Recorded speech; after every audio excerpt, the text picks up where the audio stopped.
I'm going to read you back a story in such a way that it spoils it. In the 1980s,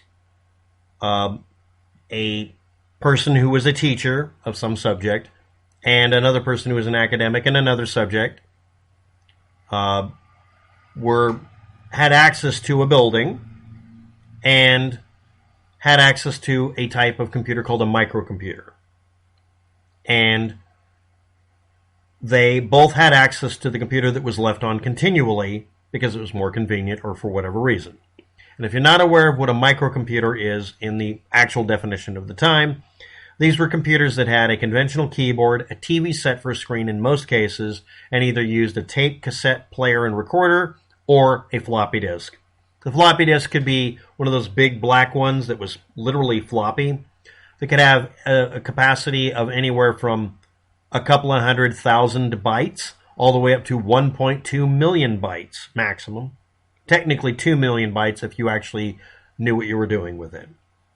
These computers could be anywhere from extremely user-friendly to you literally had to know magical incantations to make it work. Now, this is going to be paralleled in a minute with a very long time ago and not too far away. Now, in the early days of those computers existing, one of the things people would do is something we now call metafiction or something like that. I'm at a computer. Here's my spooky story I'm typing on my computer. By the way, I'm from the future. And that would be a story you would post. These computers would have access to BBSs using a phone line and something called a modem, which would make loud, high-pitched squealy noises and communicate with another machine that could do the same thing. And at that end, a computer, a lot more computer equipment, would sit there and store your stories if you wanted to. That would be considered offline on your floppy disk and online on the BBS. And it was uploading it to, not downloading it to. Please get it right. Because the command was upload and download. Get it right. So anyway, some of these commands would be something as simple as upload, download, read, floppy, A, whatever. Or it could be complicated by command 177 and then blah, blah, blah, blah. And none of it would make any sense. None of it had to be intuitive at all. It just had to work. And on a floppy disk or tape drive, you could have dozens and dozens of individual files, and it might have to have a file system where it has to read the whole blasted disk just to get a listing on the screen. And you had to have utilities to even format a disk. Okay? Some of us used a tape eraser that just blanked it, so the disk was blank. It didn't have any formatting. There was nothing written to it while calling it blank. It was just demagnetized. That's how primitive this stuff is. Okay, now from that context, let's go to another era, the typewriter. If you're not aware of it, the typewriter, what we would consider when you look right at it, a typewriter, first occurred in the year 1714. Henry Mill. You can look at what it looked like. If you look it up, that's great. It doesn't look like a typewriter, but the keyboard does. The layout isn't the same as yours, but it's close enough. You can figure it out. However, there's a claim that in 1575, unequivocally, something like a typewriter exists, and it was an Italian printmaker named Francesco Rampazetto. He invented something he called, or that was called, according to Wikipedia, scrillata tattile, or tatile, or something. Now, I'm going to read what it was from a source that is cited as being the source for finding this out. Dynamic Museum of Such and Such Technology. 1575, a typographer and publisher, active in Venice, designs a mechanical device to allow the blind to communicate with each other by raising pieces of the paper or punching holes in it so they could feel it, and they'd be able to feel the letter patterns. This isn't the same as doing Braille. It's actually just patterns so that a normal person could read it, who can read letters and numbers. This would do it in punch hole things. It's an embosser. Or if you want to, a lot like that label maker that makes raised letters. and it would let a blind person read it, and then they could type a message to the other person and fold it up and put it in an envelope, and even though that might screw up some of the letters, the other person would be able to read it. So two blind people could communicate with each other. Before that, two blind people would communicate by the blind person maybe writing it in handwriting, and then sending the letter to someone who would have to read it to them because the blind person couldn't read the page. Okay? But they could also communicate by this method, if it existed, privately. They wouldn't have to have anybody as a go-between. You would receive a letter, open it, feel it. Oh, it's letters written from another blind person, or somebody wants me to be able to read it without having eyeballs, and then they'd read it. This is before audio recordings. Now, problem with this is, did he ever invent or build it? There are no documents showing the invention exists or patents. No images. No source documents. The earliest reference is from 1924 talking about it, and that's it. Reading back almost identically what I told you. Let's review. Our story here, so far, about the origin of the typewriter comes to a dead end, even though the Wikipedia article mentions this literal embosser of letters and numbers for the blind, 1714. So if I claim that someone was able to look at something that looks, for all the world, like a typewriter keyboard layout, mechanically speaking anyway, and somehow by typing messages, they'd also know what command to use to save the file. Because they'd never seen a typewriter before, because even the person's operating what is being referred to in the 1570s wasn't really seen by anybody, because it was mostly used by blind people, if it even was used, because we don't have any records of it existing, and there is no contemporary account of it. There's only accounts from the 1920s. So, we have a story told in the 1980s of the mysterious computer story. Someone saying, I and another person have access to this computer in this old house. And it's either a ghost or a person communicating with us back and forth through time. And they somehow know how to use a keyboard and give commands to a BBC Micro or a Commodore 64 or some other computer that might use a really obscure set of commands instead of something obvious, or it might use something real easy to understand. And the person who's living there with another person isn't supposed to assume that someone they're living with is just messing with them. Well, it must have been a ghost.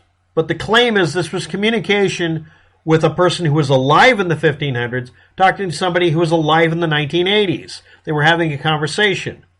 Or, if you want to make it an interpretation, it's somebody from the 1500s who died and they're in his house and he's a spook. Okay? But then there's a claim that there was also communication, somebody, to somebody in the year 21 something something, 100 years from now. And we're supposed to believe it again because the person's claiming to be from the 1500s. That's the first claim that nobody's been able to debunk this. Excuse me? And then the best part, well, they got so many things right about the 1500s. Yeah, if you lived across the street from a library and one of you is a teacher at a university or a high school, you might have access to history books because that's all you and I are going to be able to use to compare it. How would we know the information that I have and you have from a history book is really accurate? Oh, well, somebody from the 1500s contacted me through my email and said that such and such was wrong. That's actually another simple justification for people to do the same damn story. Now, I want to... Okay. In the 1980s, someone made up a sci-fi story about the burgeoning world of microcomputers that people had that could do word processing and what magical thing they could do. Maybe, what if, you could communicate through time. Now, some of you are old enough, are recognizing this entire story as a ripoff of something from, and this is funny, the 1700s. Somebody in the 1700s wrote a story, a short story, and also there's a couple of books that ripped it off too. We don't know which one came first. About a magic typewriter that communicated because you type out a letter, and if you didn't pull it out and you went away, you'd see a reply on it. And the person said, at first I thought somebody here could be messing with me, but there is no one here. And this is honest to God, this is one of the oldest, it's called the magic typewriter or the the haunted typewriter story. And it came out much later than the 1714 when the actual typewriter was invented. It came out much later, attributed to being a story in the 1700s when it first came out. Every new technology gets a sci-fi story told about it. And in the 1980s, someone wrote a story called The Vertical Plane about a magical occurrence where some spook was talking to them through their computer. Not somebody in the building just leaving files on the floppy disk or leaving in a RAM waiting to be left there and opened. You can leave a file open as a note to self or a note to your friends and use it as basically a little bulletin board, literally, in your home to communicate. In fact, that's one of the suggested purposes of the damn things. And you could go up and down the screen and edit messages. And if you were cooperating with each other, which makes sense if you're trying to, you could communicate with each other. Or you could draw little characters on it because, yeah, you had character drawing capability if you don't remember any of that. You could draw boxes and do video games and stuff. But the point is, why would anybody assume even for 2 seconds it's anything other than somebody in the building doing this? I'd be more worried about somebody sneaking into the building, leaving a message, because does anybody know where this message came from? No. Okay, that means we have an intruder in the house. But I think it's a ghost. Hold still, I need to slap some sense into you. No, it's not a ghost. Somebody here is either lying about doing these messages, and we have to catch them, and that'll be fun, or somebody's interfering with our house environment and coming in and leaving messages for us and messing with us. Or, since this was the era of using computers for bulletin board systems, possibly, it's a virus. It was left on all the time. I'm not willing to grant the author any leeway in this. The author was Ken Webster. He wrote a sci-fi book about the 1500s and 2109. And it's not unexplained phenomena, and it's not compelling in any way. It's an example of somebody creating literally a repeat of the haunted typewriter. There's also one called the haunted pen. A man would come into his scribing room and find the quill pen sitting there perfectly clean. That's the only thing I remember from the story. And seeing all these messages scribed out. And instead of assuming it's some human, he decided it was a haunted person. And he wrote messages to them and would leave and come back later and find another message for him. And the funny part about this is, and I don't know if you're getting this already, every one of these sci-fi stories is based on ignoring the idea that someone is just playing a trick on the person running the new technology of pen and paper or movable type or a printing press or a typewriter. There's even a magical printing press story where the devil plays it like he's playing music and he writes out the future you want. It's played by Burgess Meredith in a Twilight Zone episode. So anyway, when the computer comes out, it's vaguely like a typewriter. In fact, that's what it was patterned off of. The screen is like the paper, and the keyboard literally does the typing. But you're able to do more with it because you can give it commands like save my file to the floppy disk or tape drive. Load, dump, upload, download. BBS has made it to where you could technically store your work online and let everybody read it.